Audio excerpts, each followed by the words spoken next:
Bismillahirrahmanirrahim. Assalamualaikum warahmatullahi wabarakatuh. Waalaikumsalam. Bismillahirrahmanirrahim. Wa bihi nasrillah, la haula wala quwwata illa billah.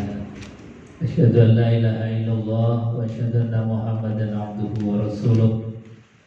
Allahumma fassalli wa sallim ala sayyidina Muhammadin wa ala alihi wa sahbihi ajma'in. Rabbi ishrah li sadri wa yassir li amri wahlul 'uqdatam min lisani yafqahu qawli. Ma ba'd. Qala Allah ta'ala fi kitabil karim wa huwa asdaqul qailin. A'udzu billahi samil 'alim minasyaitonir rajim. Bismillahirrahmanirrahim. Ya ayyuhalladzina amanu taqullaha haqqa tuqatih wa la tamutunna illa wa antum muslimun. Shadaqallahul 'azim. Wa-sadaqa rasuluhul karim. Wa nahnu ala dzalika minasyahidin walhamdulillahi rabbil alamin. Bapak Ibu hadirin jamaah kajian Kamis pagi yang dimuliakan Allah Subhanahu wa taala. Alhamdulillah, pagi hari ini kita dipilih lagi oleh Allah Subhanahu wa taala menjadi orang-orang pilihan untuk mengkaji ayat-ayatnya, mengkaji kalam ucapannya. Mudah-mudahan hadirnya kita di tempat yang mulia ini dibalas dengan pahala surganya Allah. Amin Allahumma. Jamaah yang dimuliakan Allah Subhanahu wa taala, kita lanjutkan kajian tafsir Al-Qur'anul Karim. Sudah sampai ayat yang ke-126 surat Al-Baqarah. Di surat Al-Baqarah ini di antara menjelaskan tentang doanya Nabiullah Ibrahim alaihissalam. Jadi memang doa itu punya kekuatan yang luar biasa. Disifati oleh baginda Rasulullah sallallahu alaihi wasallam, ad-du'a silahul mu'min. Doa itu senjatanya orang yang beriman.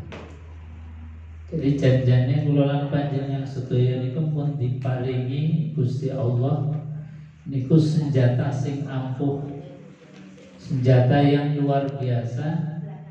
Cuman kadang-kadang kita ini gak sregep ngasah, kita ini gak sregep ngopeni, sehingga apa? Doa kita sering ngowos. Jadi kita doa tiap hari, tapi kadang-kadang jarang diterimanya oleh Allah Subhanahu wa taala. Tapi ya barokahnya enggak diterima doa kita, ya alhamdulillah. Kalau doa kita setiap doa itu dikabulkan malah mati. Jadi diterima doa ya alhamdulillah, ditolak doanya juga alhamdulillah. Soalnya kalau semua proposal doa kita diterima oleh Allah juga ya nyamari. Untungnya kita bukan wali, bukan yang setiap proposal doa kemudian di ACC Allah. Nah, di antara doa yang mustajab yang kemudian langsung diijabah, dikabul oleh Allah Subhanahu wa taala adalah doa yang disampaikan oleh Nabiullah Ibrahim alaihissalam. Beliau berdoa, wa idz qala Ibrahim rabbi ij'al hadza baladan amin. Wa idz qala, dan ketika berdoa. Siapa? Ibrahim, yaitu Nabiullah Ibrahim. Doanya, Rabbi, Tuhanku, ij'al hadza baladan amin, jadikanlah negara ini, wilayah ini, yang dimaksud adalah Baldatul Makkah, wilayah Makkah atau negara Makkah. Didoakan oleh Nabiullah Ibrahim adalah baladan aminah, negara yang aman. Maka atas berkat doanya Nabiullah Ibrahim, alhamdulillah, betul-betul kalau kita membaca kesejarahan, kota yang paling aman itu adalah Makkatul Mukarramah. Karena memang sudah dinas oleh Allah atas doanya Nabiullah Ibrahim, ij'al hadza baladan amin. Ya Allah, jadikanlah negeri ini negeri yang aman. Maka kita bisa membaca sejarah-sejarah misalnya. Ketika Ka'bah itu pernah suatu saat dalam kondisi terancam oleh raja yang namanya Abraha atau tentara bergajah. Rekan tentara bergajah yang dipimpin oleh Abraha yang menaiki gajah. Ini cerita yang sangat familiar di telinga kita, karena ini ada di dalam Al-Quran surat Al-Fil. Jadi konon ceritanya dulu itu negeri Yaman, sebelah selatannya Mekah, itu mulai cemburu, kemudian ada hasud kenapa Makkah yang seperti itu dikunjungi oleh ribuan orang setiap tahunnya kali. Jadi skala itu aja sudah ribuan orang. Yang kalau orang datang itu pasti nilai ekonominya akan tumbuh. Siapapun atau dimanapun ada perkumpulan manusia, maka pasti nilai ekonomi akan berputar. Nah, orang Yaman ini kemudian berpikir bagaimana caranya supaya orang itu bukan mengunjungi Ka'bah tapi mengunjungi tempat yang mereka bangun, sehingga ekonomi di wilayah Yaman itu menjadi hidup. Akhirnya walhasil kemudian dibangunlah sebuah tempat ibadah yang lebih megah, lebih besar, lebih mewah dibandingkan Ka'bah. Kalau Ka'bah itu kan cuma tumpukan-tumpukan batu. Itu batu ditumpuk. Kalau model kita sekarang yang dilihat ya, nggak ada seninya belas ya. Jadi Ka'bah itu nggak ada seninya sama sekali. Kalau kita misalnya bandingkan dengan Borobudur, bagus mana? Kalau kita bandingkan yang kita punya atau yang ada di negeri kita, Prambanan jauh lebih artistik daripada Candi Prambanan dan Candi Borobudur. Ka'bah itu nggak ada nilai seninya belas. Jadi cuman bangunan tumpukan batu yang kotak. Jadi ya memang itu. Tapi karena ini adalah Baitullah, Baitul Atiq, ini adalah rumah Allah, rumah tua, maka menjadi jujukan orang. Karena apa? Itu menjadi kiblatnya manusia.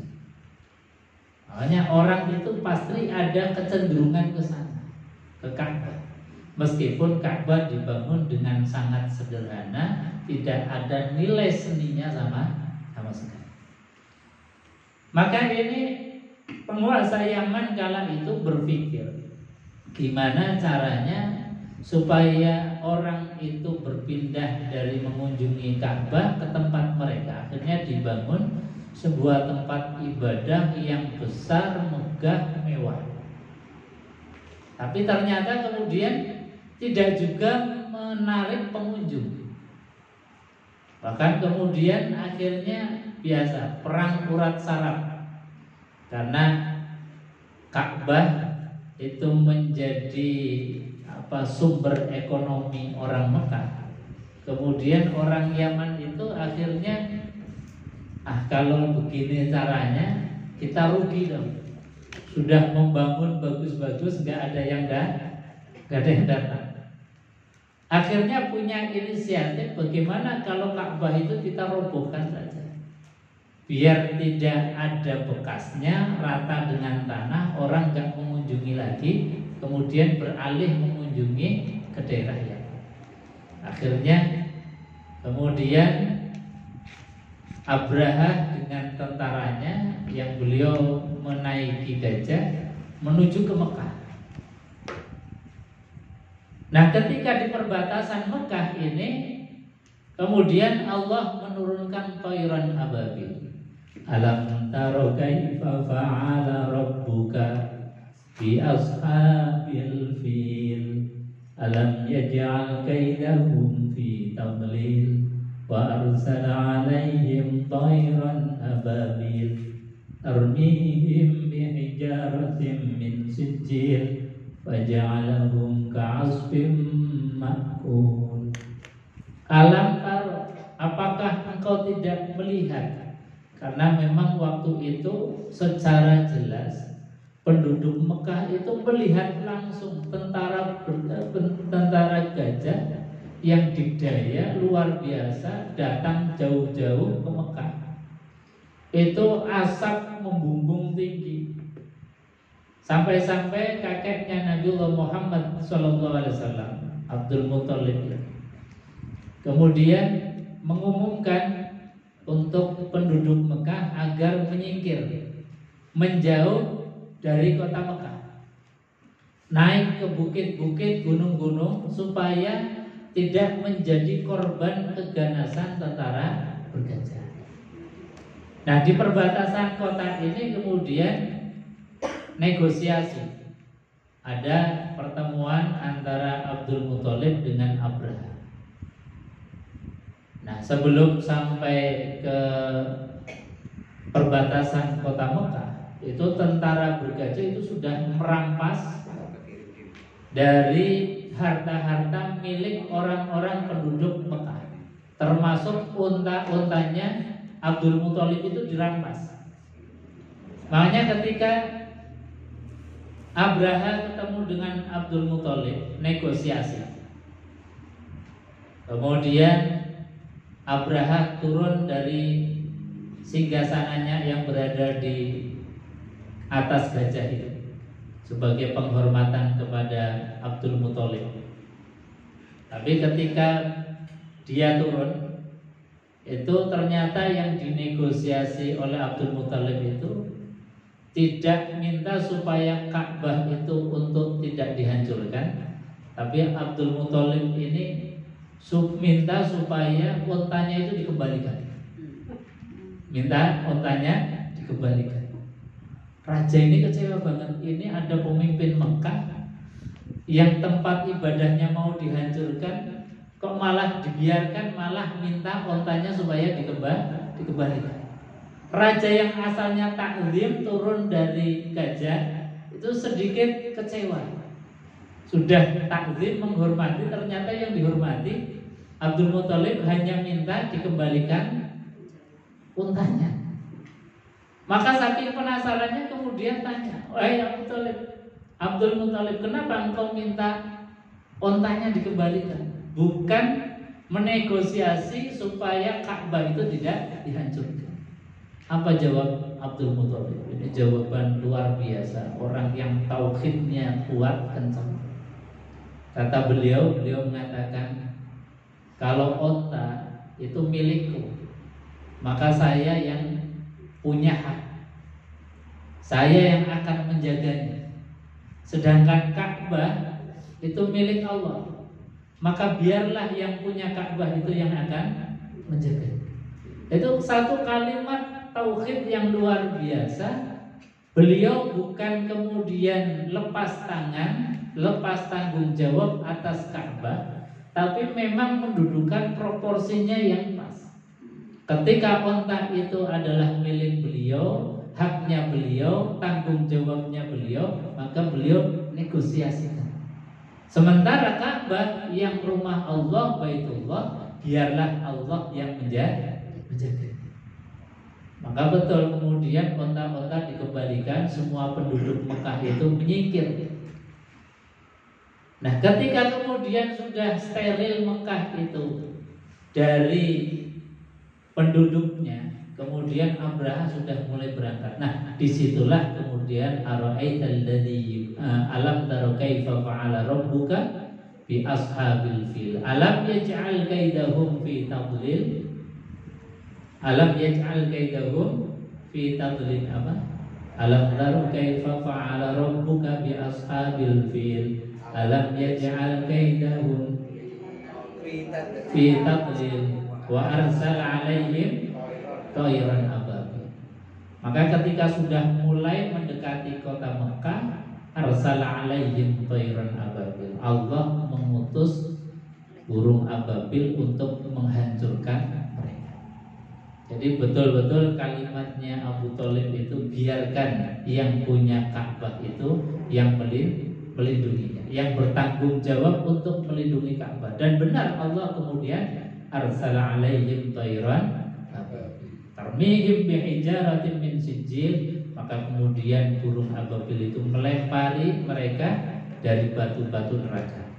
Maka jadilah para pasukan bergajah ini ka'asfim ma'kul, bagaikan daun yang dimakan oleh ular. Dan itu terjadi di area luar Mekah. Artinya apa? Dalam kesejarahan Mekah itu memang steril dari pertumpahan darah, dari peperangan. Bahkan zaman Nabi SAW mau haji kemudian tertahan di perbatasan kota Mekah, Nabi sengaja untuk memenuhi permintaan mereka dengan bernegosiasi.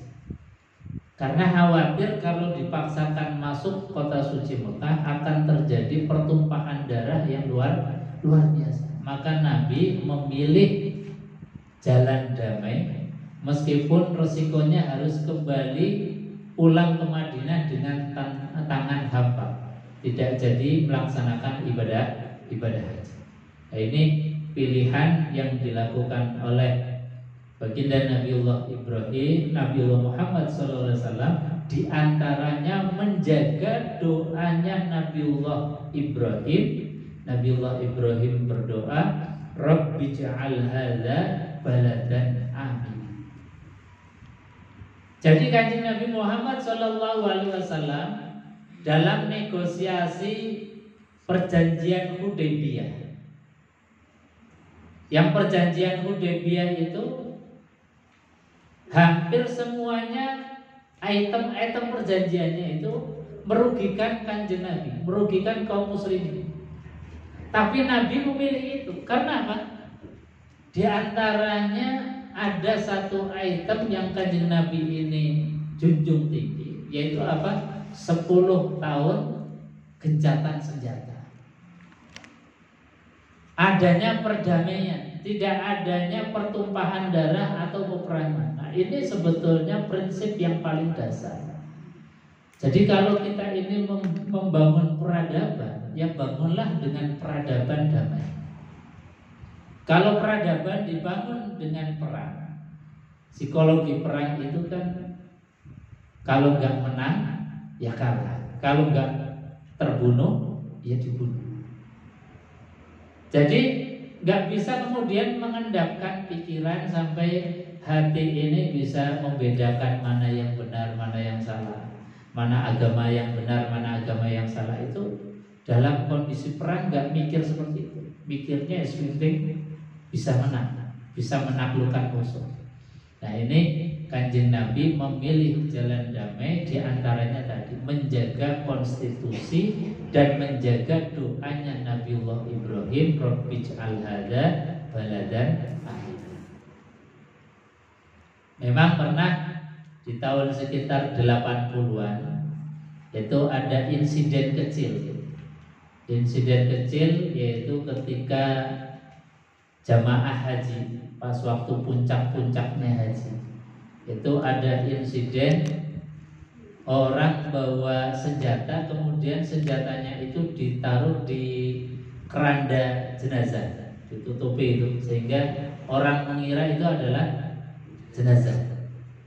Ketika sudah ditaruh di sekitar Ka'bah, kemudian senjata itu diambil dan diberondong ke jamaah haji saat itu, sehingga banyak yang menjadi korban. Kalau nggak salah sekitar tahun 80-an itu pernah terjadi insiden berdarah, yaitu ada sekelompok pemberontak yang ingin eksis agar kemudian dunia itu melihat. Maka caranya adalah melakukan satu pemberontakan di jantungnya kota suci Mekah, yaitu di sekitar Ka'bah. Makanya sekarang ini Ka'bah itu betul-betul dijaga dengan ketat. Ketatnya luar biasa ya. Jadi Ka'bah itu dijaga dengan askar-askar dari pintu, bahkan sebelum itu sudah, kalau puncak musim haji itu luar biasa ketat. Bahkan sampai dulu zaman saya haji itu ada insiden hotel yang runtuh. Hotel yang runtuh itu saya sempat memoto sampai tangkap askar, ininya diambil ustaznya, tapi alhamdulillah karena hanya sekedar foto kemudian dikembalikan lagi. Artinya apa? Bahwa penjagaan di sekitar Masjidil Haram itu betul-betul penjagaan yang ekstra. Jamaah yang dimuliakan Allah. Jadi doanya Nabiullah Ibrahim, Rabbij'al hadza baladan amina. Ya Allah, jadikanlah negeri ini negeri yang aman. Maka Mekah yang sudah dinas menjadi negeri yang aman, ini diantara yang dijadikan sebagai sumpahnya Allah Subhanahu wa Ta'ala. Dalam surat At-Tin, yaitu Allah bersumpah atas nama beberapa makhluk. Wattin, wazaitun, waturi sinin, wa hadzal baladil amin. Laqad khalaqnal insana fi ahsani taqwim, tsumma radadnahu asfala safilin. Ketika Allah mau menyampaikan satu informasi penting untuk kita, agar kita punya perhatian yang lebih, Allah mengawali dengan beberapa kali sumpah. Yang pertama wattin, demi buah tin, wazaitun, dan demi buah zaitun. Dua buah ini disebut oleh Allah secara eksplisit di dalam Al-Quran. Kata para ulama tafsir, sesuatu yang dijadikan sebagai sumpahnya Allah berarti di situ ada rahasia besar. Makanya buah tin, buah zaitun itu diantara buah yang mempunyai banyak manfaat, diantaranya untuk penyembuhan dan penyakit-penyakit. Watin, wa zaitun.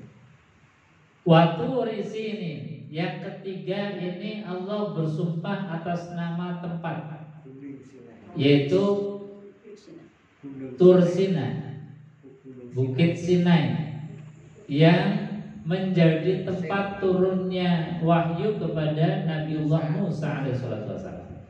Ini juga dijadikan sebagai sumpahnya Allah. Yang keempat, wa hadzal baladil amin, dan demi negeri yang aman, ai baladul Makkah. Yang dimaksud adalah negeri Mekah. Jadi memang doanya Nabiullah Ibrahim itu kemudian dikabulkan oleh Allah. Bukan hanya dikabulkan, tetapi negeri itu kemudian dijadikan oleh Allah untuk sumpah.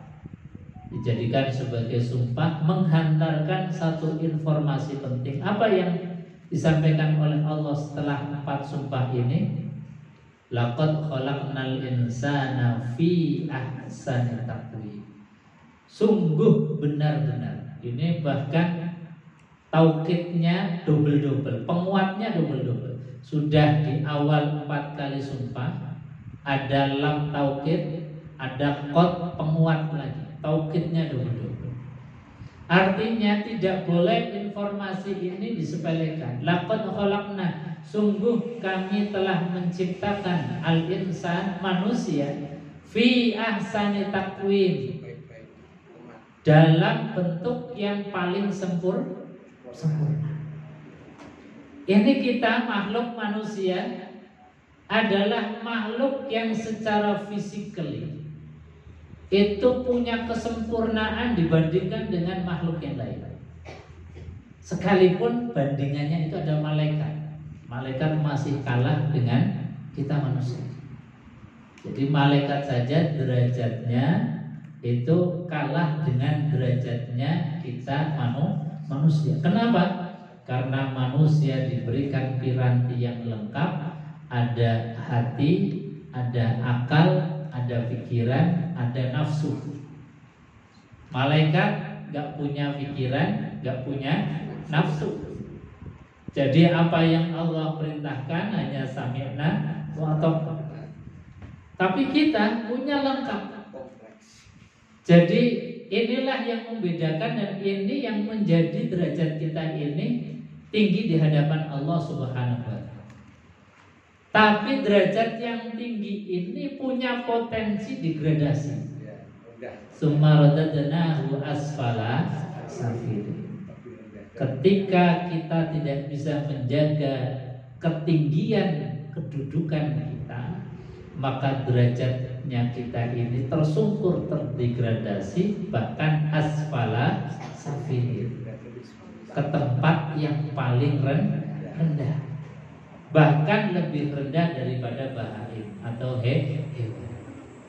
Maka menjaga eksistensi kita sebagai makhluk yang paling mulia ini menjadi kewajiban kita. Dengan cara apa? Dengan cara amanu wa amilus sholih. Iman berbuat baik, iman berbuat baik. Itu terus. Insya Allah kualitas kita ini ketinggian derajatnya kita ini stabil. Ini yang diharapkan Allah Subhanahu wa taala. Jadi ini sebagai bentuk rambu-rambu peringatan dari Allah, bahkan diawali 4 kali sumpah, penguatnya ada 2 dalam menghantarkan satu informasi bahwa kita ini adalah makhluk paling mulia, derajatnya paling tinggi, dicipta oleh Allah dalam fisik yang paling sempurna. Tapi kalau kita tidak bisa menjaga eksistensi itu, summa radadnahu asfala safilin, akan direndahkan oleh Allah serendah-rendahnya. Jamaah yang dimuliakan Allah. Jadi yang pertama doanya Nabiullah Ibrahim, minta agar Mekah dijadikan sebagai baladan aminah, negeri yang aman. Kemudian warzuk ahlah, ya Allah berikanlah pada penduduknya minas samarat, dari buah-buahan. Jadi kita gak membayangkan doanya Nabiullah Ibrahim begitu dahsyatnya. Mekah yang gumliwang-liwung, panas terik luar biasa. Tapi kalau kita pergi haji umroh, buah yang gak ada di Indonesia saja di sana ada. Jadi luar biasa memang barokahnya. Sekali lagi doa itu sebagai mukhul ibadah. Intinya ibadah ya doa. Senjatanya orang yang beriman itu ya doa. Cuma kenapa doa kita ini kadang-kadang tadi sering ditolaknya oleh Allah Subhanahu wa taala. Maka Al-Imam An-Nawawi di dalam kitab Al-Azkarun Nawawiyah itu beliau mengajarkan kepada kita agar doa kita ini senantiasa gak sering-sering ditolak gitu. Meskipun ditolak tadi ya berkah, diterima juga berkah. Tapi seyogianya supaya doa kita gak sering-sering ditolak. Dengan cara apa? Kata beliau di dalam berdoa, perhatikan betul adab etika kita di dalam berdoa. Di antaranya adalah membersihkan kita dari makanan-makanan yang haram, minuman-minuman yang haram. Karena apa? Karena itu bagian dari hijabnya doa. Makan minuman yang haram itu adalah bagian dari penutupnya doa. Hanya kalau kita ini pengen doanya mustajabah, awalilah itu makan dengan makanan yang diperhatikan. Jadi misal kita punya hajat, itu persiapan dulu. Mungkin seminggu atau 40 hari sebelum kita masukkan proposal doa sama Allah, itu makanan betul-betul dijaga. Syukur-syukur puasa. Wah, itu luar biasa. Makanya doanya orang yang berpuasa ketika jauh rongga daripada perut kita ini kosong, itu mustajab. Karena apa? Tidak ada halangan, sekat, tidak ada penghalang doa kita dengan Allah Subhanahu wa taala. Ini masalah makan dan minum. Kemudian kata beliau, perhatikan sa'atul mujabah wa makanul mustajabah. Perhatikan doa kita sampaikan di waktu-waktu yang mustajabah dan di tempat yang mustajabah. Misalnya makanul mustajabah itu fil Arafah. Di Arafah itu maqam mustajabah. Kalau di Mekah semuanya mustajabah, tapi yang paling mustajabah itu ada di Izmirmin Ismail, terus yang di pintu Ka'bah itu bagian dari makanul mustajabah, tempat yang mustajab. Di masjid-masjidnya Allah itu juga makanul mustajab. Ada sa'atul mustajabah, kata baginda Rasulullah sallallahu alaihi wasallam, la turaddu du'a fi duburi sholatil maktubah. Doa yang disampaikan setelah melaksanakan sholat wajib, itu juga sa'atul mustajab. Au fi sulusal lail, di pertengahan malam, itu juga sa'atul mustajab. Au fi yaumil jum'ah wa lailatil jum'ah, malam dan siang harinya hari Jumat. Ai fi jami'ir Ramadan, di semua bulan Ramadan. Indal matar, ketika turun hujan, itu juga sa'atul mustajabah. Inda muslimun, ketika kita sedang dalam keadaan terzalimi, itu juga sa'atul mustajabah. Jadi ada saat, ada tempat yang memang spesial, khusus yang Allah siapkan untuk kita. Ini diantara etika-etika, adab-adab yang disampaikan oleh beliau, termasuk adalah adab dan etika berdoa adalah mustaqbilal kiblah, menghadap ke arah kiblat, kemudian mengangkat kedua tangan kita. Ini doa. Nah, doanya Nabiullah Ibrahim alaihissalatu wassalam, pertama minta negeri Mekah, kota Mekah itu menjadi negeri yang aman. Kemudian warzuq ahlahu minas samarat, berikanlah rezeki untuk penduduknya dari buah-buahan. Makanya di Mekah itu luar biasa, meskipun nggak ada tanaman padi, beras di sana banyak. Nggak ada pohon jeruk di sana juga turah-turah.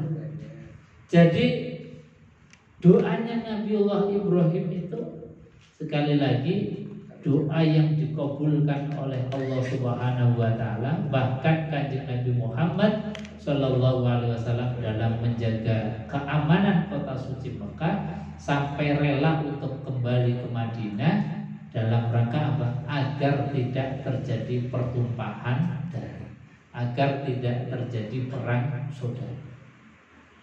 Nah, ini yang menjadi teori sosialnya kita. Seringkali yang namanya masyarakat, baik itu karena memang kepentingan antar masyarakat sendiri atau konflik yang sifatnya ekstern dari luar, yang punya kepentingan dalam negeri kita, yang seringkali kemudian membuat satu makar-makar dengan adu domba dan lain sebagainya. Maka kuncinya ini sebetulnya kata Al-Quran adalah junjung tinggi nilai-nilai kedamaian. Jadi jangan biasakan kemudian dikit-dikit angkat senjata, dikit-dikit cabut pedang, dikit-dikit pistol kemudian ditarik pelatutnya, kemudian menjadikan bencana. Sesuatu yang orang ini sedikit-sedikit mengeluarkan senjata, pedang dikeluarkan, ini janjane bukan menyelesaikan masalah, justru menambah masalah. Menyelesaikan masalah ya dengan cara damai, dialog. Kanjeng Nabi memilih untuk berdamai meskipun dalam kasat mata andai kata dipaksakan untuk perang, secara matematika pasti dimenangkan oleh baginda Rasulullah karena personilnya saat itu banyak. Tapi Nabi memilih untuk berdamai. Nah, ini sekali lagi di antara teori-teori sosial termasuk dalam menjaga kota suci Mekah yang memang ini sudah menjadi doa dan konstitusi dalam Al-Quran. Maka kita selaku umat Islam yang menjadikan Ka'bah yang berada di kota Mekah itu sebagai kiblat, maka wajib bagi kita untuk menjaga tempat itu untuk aman selama-lamanya. Nah, ini doanya Nabiullah Ibrahim. Qala wa man kafara fa umatti'uhu qalilan summa attarruhu ila adzabin nar wa bi'sal masir. Kemudian wa man kafara bitasydidi wa takhfifi fid dunya war rizq. Jadi barang siapa yang kemudian sudah diberikan nikmat besar oleh Allah Subhanahu wa taala, sudah ditunjukkan tentang mana yang benar, mana yang salah, kemudian kafar, mengkufurinya. Jadi di antara makna kafar di sini adalah telah diberikan nikmat tapi nggak mau mensyukuri, itu juga bagian dari kafar. Bagian dari kafir, tapi kafir yang levelnya paling rendah. Jadi kafir itu kan ada tingkatan-tingkatannya. Tingkatan yang paling rendah itu namanya kafir nikmat, atau sering kita kenal dengan kufur nikmat. Jadi kafir nikmat itu adalah mengufuri atau menutup diri seolah-olah nikmat itu bukan dari Allah Subhanahu wa ta'ala. Jadi kata Allah, wa man kafara, dan barang siapa yang kafir, mengkufuri nikmat dari Allah Subhanahu wa ta'ala, akan aku beri kesenangan yang sementara. Di sini dibahasakan adalah fa umatti'uhu qalilan. Kami tetap akan memberikan bagian dari mereka yang kafir itu, tapi qalilan, sedikit. Bagian dari istijrad. Istijrad itu dilulu, dijor terus oleh Allah. Jadi kadang kita malah yang ibadahnya sregep, ibadahnya tidak pernah berhenti, kadang secara materi kalah dengan mereka yang jauh dari Allah, yang gak pernah ibadah, bahkan yang betul-betul kafir. Tapi kita gak usah cemburu, karena memang Allah di dalam ayat ini sudah mengatakan bahwasanya wa man kafara fa umattihu qalilan summa attarruhu ila adzabin nar wa bi'sal masir. Jadi mereka yang kafir pun mendapatkan bagian nikmat dari Allah. Ini bentuk dari rahmannya Allah Subhanahu wa ta'ala. Jadi Allah itu punya sifat yang ditulis dalam bahasa Arab, hurufnya ada 3. Ra, Ha, dan Mim. Rahama atau Rahimun. Ini bisa menjadi Rahman, bisa menjadi Rahim. Rahman itu kasih sayang Allah menyeluruh, tanpa ada sekat dan tanpa ada batas. Allah tidak membedakan. Yang iman yang dikasih nikmat, yang kafir juga dikasih nikmat.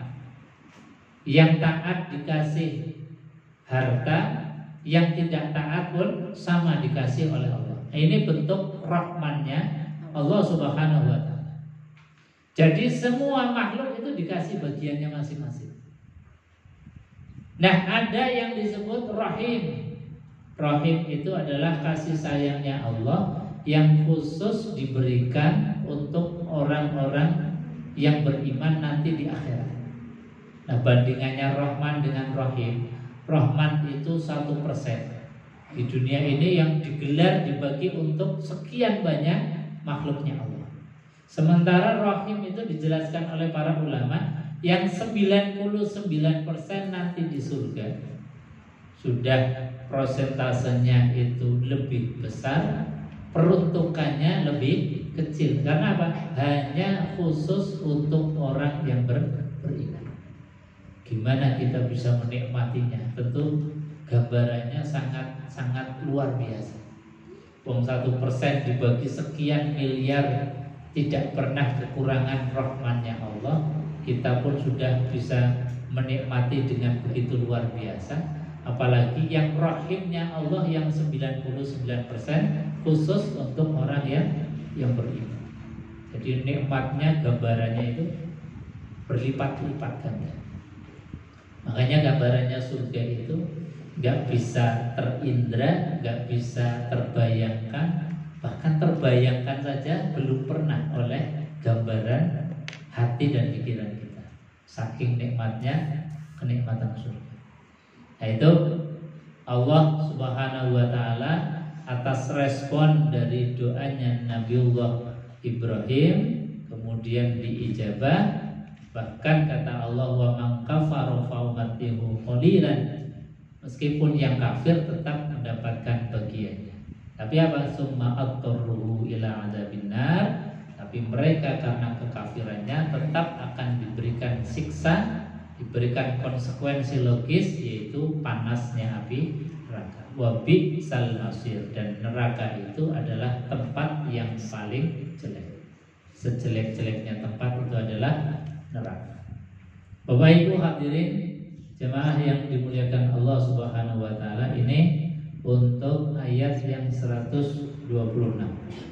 Sebelum ditutup mungkin ada yang mau ditambahkan atau ditanyakan, monggo silakan.